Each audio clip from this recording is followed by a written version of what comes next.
চন্দ্র যদি কোনো কারণে কেতুযুক্ত, শনিযুক্ত, রাহুযুক্ত, নেগেটিভ বুধযুক্ত অবস্থায় থাকে, তা চন্দ্র অত্যন্ত পীড়িত হয়। চন্দ্র যদি কৃষ্ণপক্ষের, সুতরাং চন্দ্রকে অবশ্যই কিন্তু বলবত্তা প্রদান করতে হবে।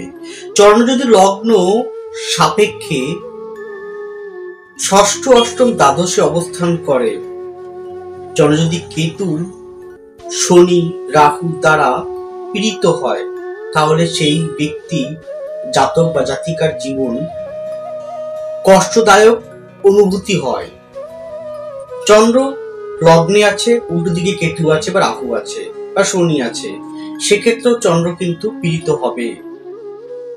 তাই চন্দ্র আমাদের মন মানসিকতার সাথে সাথে চলার পথে আমাদের জীবনের সার্বিক ভূমিকাকে নিয়ন্ত্রণ করে।